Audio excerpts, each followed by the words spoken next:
I am interning with Angie on a project called Build the Bluff. And basically, what this entails is we want to make Pine Bluff great again.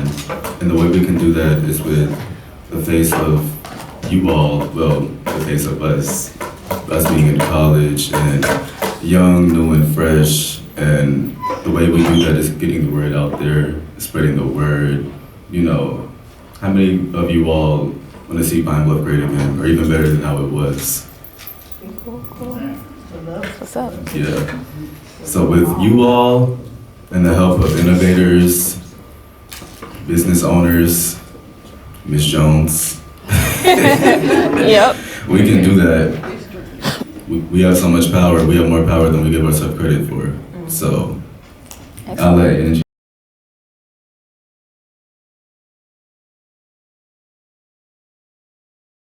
Justin, I'm really looking forward to working with you on this. Yes. All right. So again, my name is Angie Walton. There's my handsome, supportive husband and my baby boy right there, Jariah. And my husband's name is Ty. He's from Chicago. Any Chicago people in here? What? I'm from East St. Louis, Illinois, but not Chicago. Close enough. Close enough. Okay, that's awesome. And so, yeah, I am here today. Hi, Dr. White.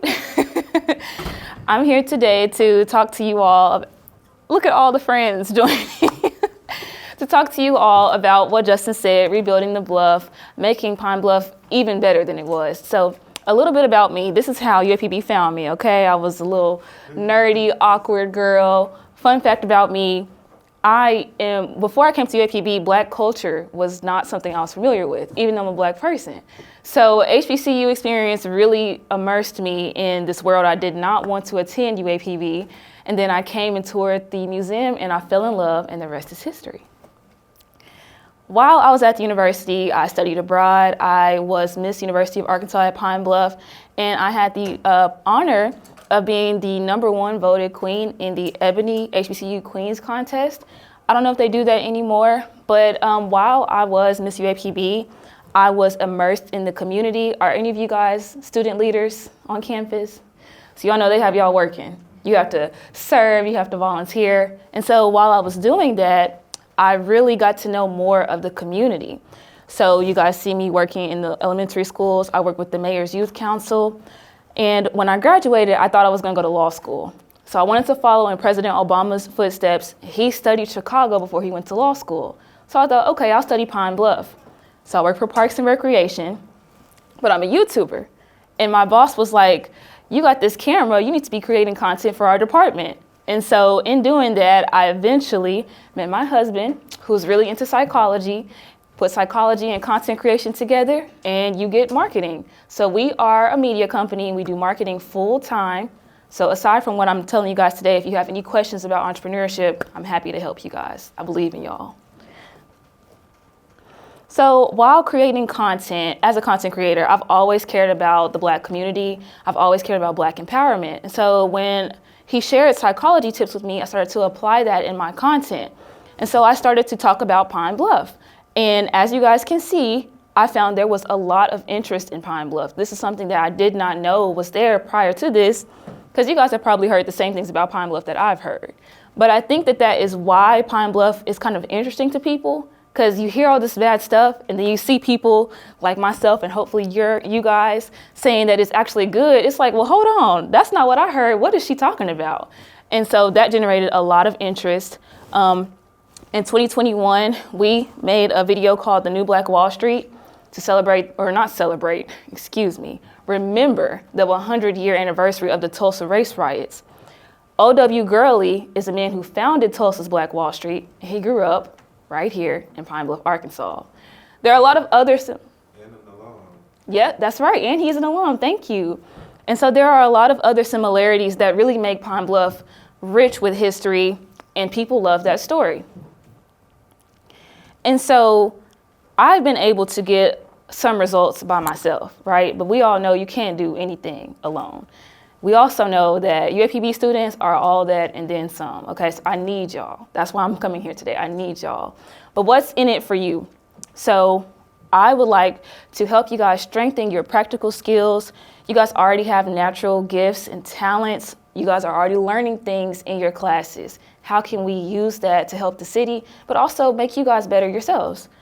How can we generate economic growth? So when we bring our gifts and talents together, that's how we're going to turn the city around. And promoting community engagement. You know, so many people, sometimes we have this thing in our community where we think, I can't wait to get out the hood. I can't wait to leave the hood. But we're all capable of making the hood what we want it to be. And so together we can show people not only can this be done here in Pine Bluff, but in Memphis, in Chicago, in Jacksonville, and East St. Louis. We are capable and we have enough to make our communities look better. So that's what we're trying to do. So why Pine Bluff? There's a lot of things I could tell you guys, but ultimately, aside from it being predominantly Black, you guys know I'm an activist. Ultimately, with Pine Bluff being the fastest shrinking city in America, if we can make Pine Bluff pop, that's a comeback story that no one has heard of, and I know we can do it. So it's kind of weird, but with it having that negative story, if we can turn it around, that makes it so much more interesting. That's one of the biggest reasons. Some other reasons are, you know, we're not doing this alone. If it was just us thinking of what we could do, it would probably be a little bit harder, but the city is already investing hundreds of millions of dollars. So there's already momentum from that end. There are investors already investing in housing development, business development. So there's things going on here, and all we would be doing is adding fuel to the fire. So I think that we could do that. Continued, why Pine Bluff? I'm gonna move around a little bit. See, can I turn this? Oh no. Okay, so these are a couple of screenshots from LinkedIn. This is someone who works with site selectors. And site selectors are people who look at locations to bring industry. So like an Amazon headquarters, a paper mill, things that bring like hundreds of jobs to a community. That's what a site selector is. And interestingly enough, they are looking at locations in the South, probably because it's super cheap here. Okay, in 2024, Arkansas was the #1 most popular state to move to. Again, it's super cheap here. So I feel like we should get some of those extra citizens in Pine Bluff, because not only is Arkansas cheap, Pine Bluff is one of the cheapest cities in Arkansas. So, you know, all about how you work it. But also, guys, I want y'all to take a look at these comments. So there was a YouTube video that went viral, maybe November, December, I don't really remember. But it got 1 million views in 3 days. You saw that? Look at what they're saying. They're saying Blacks talk the talk, whites walk the walk. They're saying if you take every Black person out of that town and replace them with white people, in 5 years, it'll look completely different. They're saying that Black people cannot uphold a community. They're saying that we don't know how to build, we just tear down. Now, I'm Black, and that ain't true about me. I'm sure it ain't true about y'all.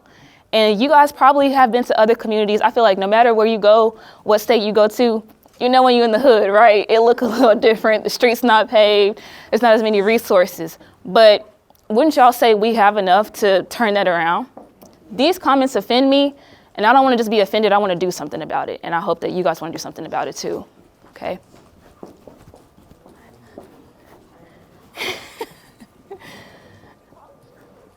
So why students?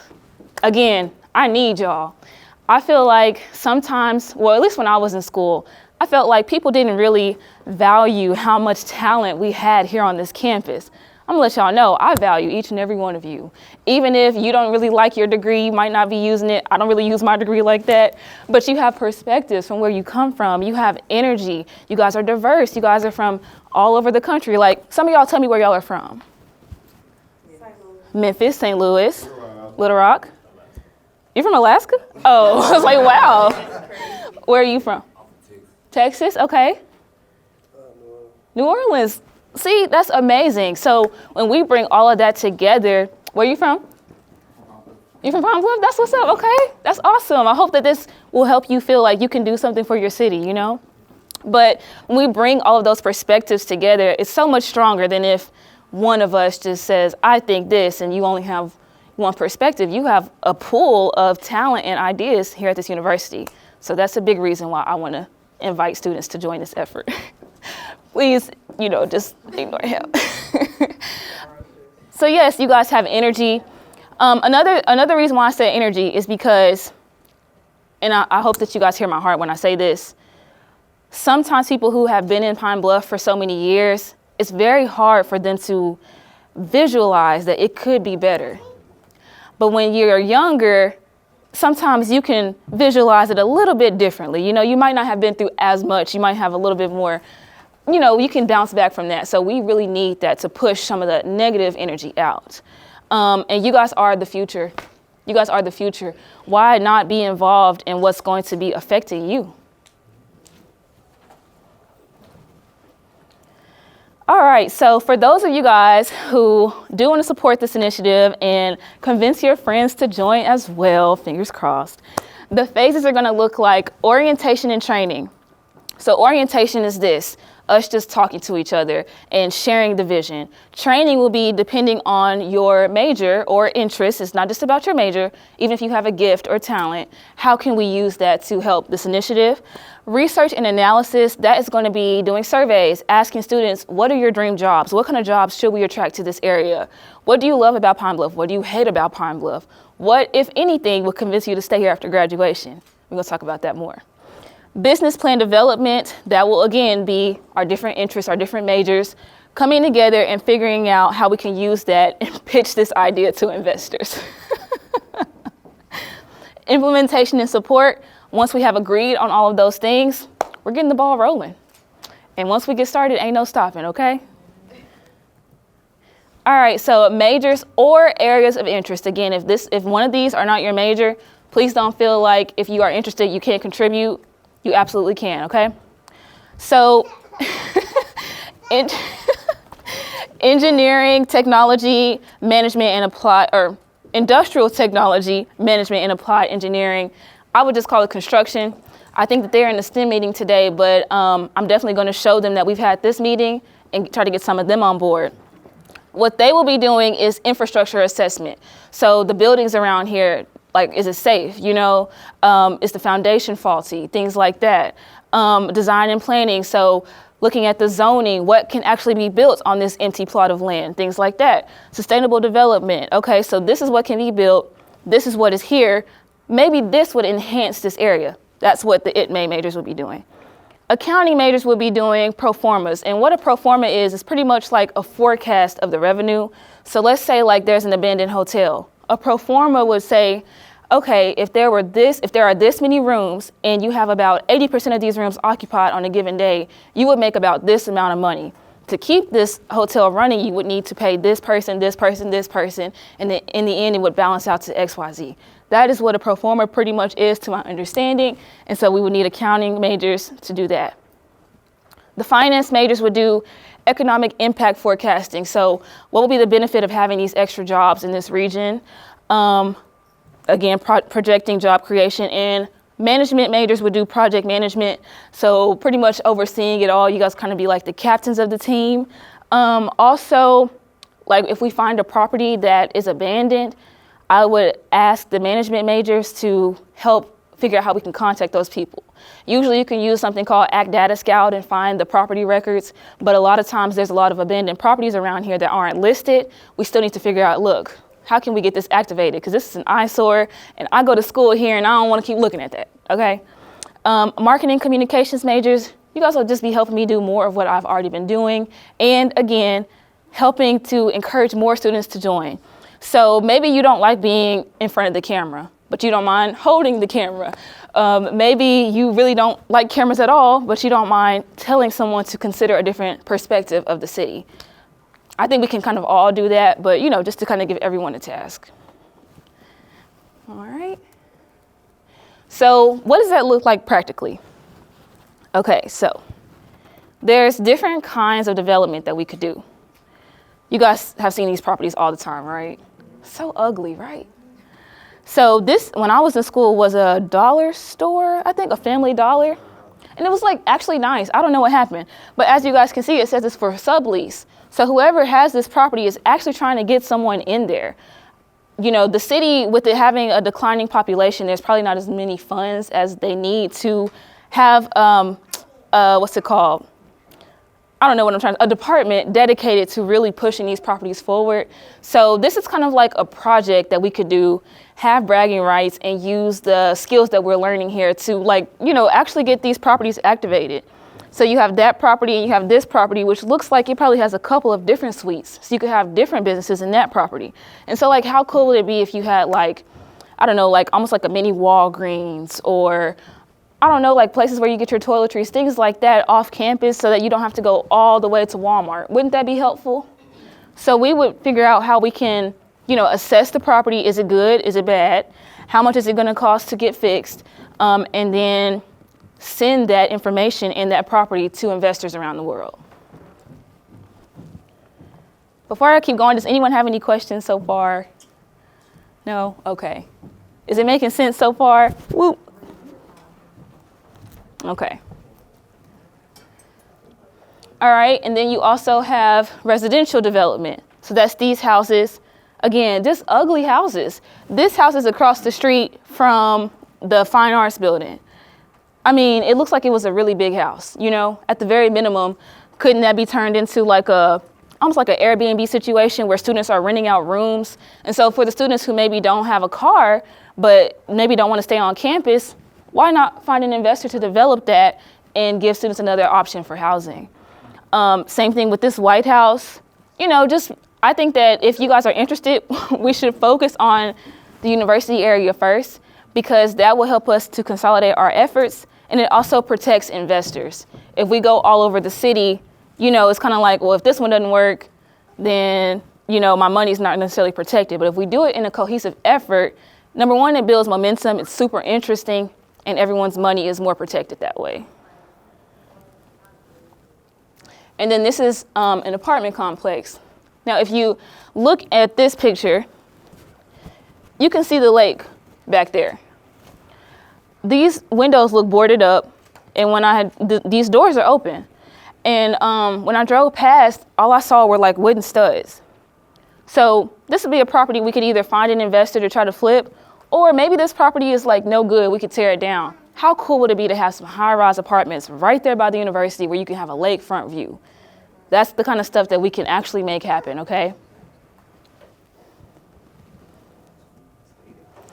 So I pretty much already went over what the different majors would do, what it would look like. So that's just, you know, more elaboration. I'll let you guys look at that for a quick second. All right. And I also want to let you guys know two things. Number one, this is something that if you're interested, unfortunately, it would be volunteer right now. But just like we have a company established and now Justin is able to be an intern and he's getting college credit for this, if we can show professors that there's an interest in using your skills to enhance the community around your university, I'm pretty confident that we can get you guys some college credit for that eventually as well. But more importantly than that, okay? Because college credit is cool, volunteering is cool, but you can make money from this, okay? Now, I am not getting any profit from this, so unfortunately that's not what we're going to be doing at first. But this is a young man named Brandon Rule. Is anyone familiar with Milwaukee? None of y'all know about Milwaukee? Okay, well, I heard that Milwaukee looks kind of rough, kind of like Pine Bluff, right? He's about 27 years old when he started doing this, and he brought a mixed-use project. Y'all see how big this building is? He didn't go to school for this. He just was tired of seeing his community look how it looked, and he figured out a way to get investors to bring this to his community. So you have all this affordable housing, and you have a grocery store down here. He didn't stop there. He did it again. And now that he's past the affordable housing, he's kind of doing stuff at market rate. And what market rate means is, like, you know, you can pretty much charge what you want to charge, and you can make like luxury housing if you want to. And what a developer does, so you know how I broke up the different majors? A developer kind of oversees everybody, and they keep everybody on track. But in doing that, they get like 3 to 5%, really whatever they decide, but you know, you gotta make sure that it's beneficial for all the parties, right? They'll get like 3 to 5% of a project. And these projects are like $100 million projects. So let's say that you really master this initiative that we're doing and you graduate, and you're like, you know what? I actually kind of like this. And you keep fine-tuning these skills, you can end up making whatever 3 to 5% of $100 million is. Okay, so this is not just let's do something for the community, although that's the most important part for me. I think that we can all agree Black communities need more development. So this is also a way for us to train each other on how to develop our communities. And in doing that, you can make some real money, okay? So our first goal would be to get investors. This is a real picture of investors in Houston. Where are you from? You from Houston? So do you know Mr. Senegal? No. Okay, well, he's doing a big initiative called Buy Back the Block. And so he found blocks in Houston that look rough. Have you seen some Houston areas that look okay? And so he did something about that. And the thing about investors and why they're our first goal is because you don't necessarily have to live in a place to invest in a place. You just need to have some money and put it up, right? And investors need other people who have more time, maybe less money, to do everything else. So that's our first goal. Our second goal will be new citizens. This is a picture of a workshop that we hosted in December. Ariana attended.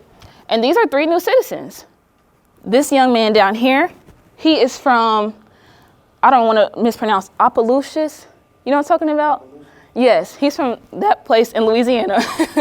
He went to Philander Smith, super involved. Now he's here and flipping houses. He's 27 years old. These 2 are a married couple from Chicago. They decided to move to Pine Bluff because it's so much cheaper. There's so much more space compared to where they're from. They didn't like being stacked on top of each other. And they have like a lot of acres. They're trying to build a resort. So this is something that is actually happening. But again, I'm hoping I can appeal to you all to consider giving Pine Bluff a chance upon graduation. And again, I'm not from Pine Bluff, so I don't mind asking y'all to consider it because I did. I also want to stress the importance of citizens. Sometimes people believe I don't have to stay in Pine Bluff to help. And that's technically true. But what happens if you don't have citizens in the city? You're kind of putting money into a money pit because there's no tax base to sustain what is being given. So you're eventually going to have to keep putting money in it and you're not really going forward with it. Also, when it comes to jobs, this is an article screenshot talking about how basically workforce follows rooftops. So if you don't have a community that's growing, it's harder to get jobs in that area. And if you don't have jobs in that area, what are you probably going to have? More crime, more poverty, poorer schools. That affects the kids. And those kids grow up and probably go to other communities and affect other communities. But again, we're capable of having strong communities. So that's why I'm appealing to increase the amount of citizens. Finally, more jobs. This is a screenshot of a, innovative company. It's the first and only company in the world that is capturing carbon. They have invested right here in Pine Bluff, Arkansas, backed by Bill Gates. This company is called Graphite. He came down here because it's cheaper. I think he has ties to this area. So, you have a question?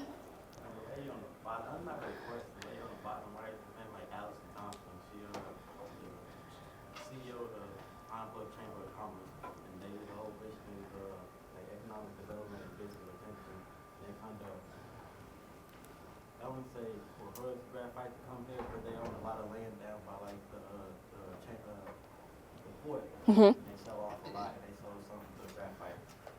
Yeah, that's true. And I'm glad that you brought that up because we would hopefully want to work in collaboration with them. Again, this is kind of just to capture the attention and present it to other people who are more qualified. Like, hey, we got students here that are interested. Can y'all bring some of y'all's expertise and energy and keep it going? You have a question? No, I was just going to say, I actually worked with her. I am an intern at Pine Bluff Chamber of Commerce. Dope. So Awesome. So yes, I definitely want to know what you think about everything I'm saying. Because look, I am just someone who stays up all night Googling this stuff. I don't really know. So they turn carbon into stuff to build with? Now, I don't know if they use it, but I think that they put it into blocks. What's saying? Okay. Yeah, hey, let me know something. I'm learning too. Okay, and so in closing, again, I don't really know what I'm doing for real, but I stay up all night looking up this stuff. I bug people. I ask questions. I want to know, okay? And so on LinkedIn, I connected with the executive director at the Arkansas Economic Development Commission. So they do what they were saying Pine Bluff has for the entire state.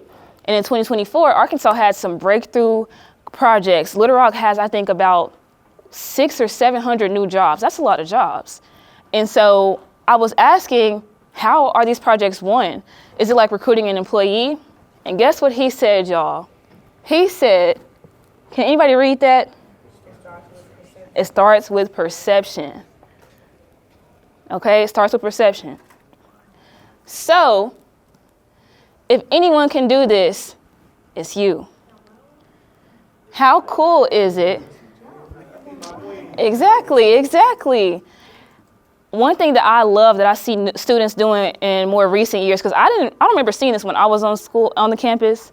Maybe it was there and I just didn't notice it, but a lot of y'all, like, that's Justin. You see yourself right there? A lot of y'all are already fly, already him, already her, posing around the city. This is your world, and you're just taking up space in it. And in doing that, you're showing people I can exist loudly, boldly, proudly right here in Pine Bluff, Arkansas. When you do that, you show industry, okay, it's something I can work with out there. It may be a reason to invest. And so when all you do is exist and you are happy with your existence where you are, even if it's not perfect, but you're making the most of it, apparently that's what it starts with. And y'all are already doing that. So thank you guys. I have a survey. Thank y'all. I have a survey that I haven't quite finished. Maybe if y'all are asking some questions, I can figure it out real quick, or maybe I can just email it to you, Marianisha, and you can share it with them. So yeah, any questions, comments, concerns? Yes. How long have I been doing media? So I've always loved cameras. I think in like 2020, that's when I started like charging people, but in 2021 we got incorporated.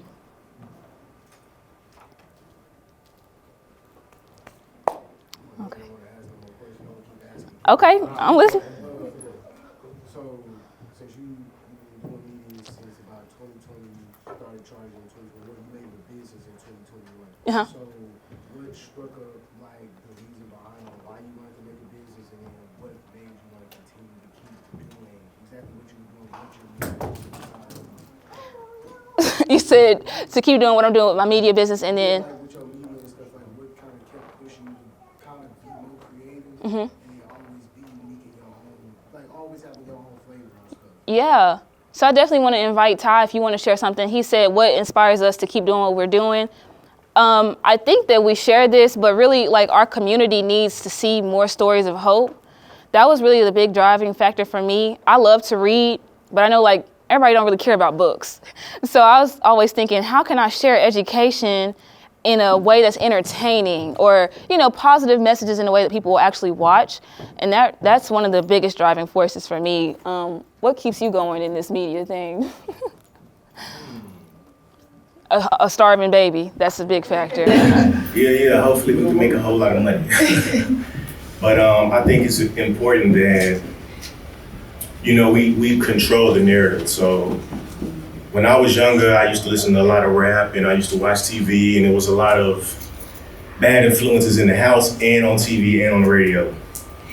With this ability to control the narrative, like, we can basically tell the youth what we want instead of having somebody like invest in hip hop to tell them to do something that's gonna ruin their life, but build up the penitentiary systems and, you know, things like that. So I think that when real Black people speak about Black things that's happening in the community, I think it's better because, like, if you pay attention, it's a lot of Africans that are playing Black roles, even like historically Black roles.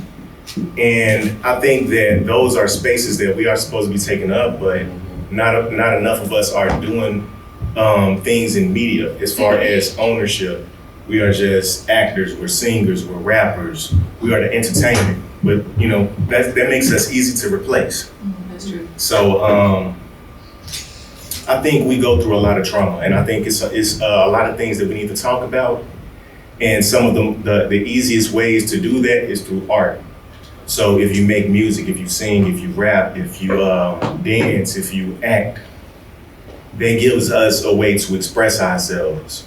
So yeah, it's not just about how you dress.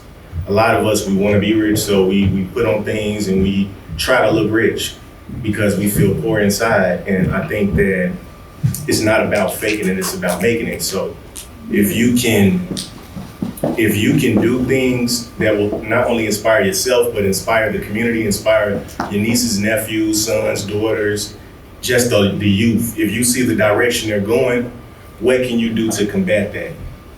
So yeah, sorry about Same. taking so much time. Yes. Okay, so when you were talking about the viral video about the man coming down here to the city of Pine Bluff, what was like your counter to that? Of course, you are doing the same thing as him, but what was your response to that once you seen that? And did you kind of think like the work that you've done kind of like went in the shadows because it got overhyped and overviewed because of the narrative that he pushed? Yeah. So like, what were you doing when somebody probably sent you that was like, girl, look at this? Yeah. No, that's a great question. It definitely feels very defeating to share a lot of positivity and something like that catch so much attention in 3 days. My mind was blown, but it opened my eyes to how much, again, I need y'all. The negative narrative has been cemented about Pine Bluff for decades. What do I look 2 decades old trying to show people that they're wrong? I can't do it by myself, you know? And I'm not saying I'm doing it all by myself, but the negativity, the negative voices are far outweighing the positive voices. So what it showed me is I need to get a team. I need to start getting people to help me. And I also don't want to just talk, you know, like negativity is one thing, but again, we can show them, hey, y'all said this, but we some students and we building the university. That will shut them up more than me saying, hey, don't say that about Black people. Like, I mean, it's painful, but are they wrong? I mean, can Black people build a community? I think we can. Now it's just about showing them that we can.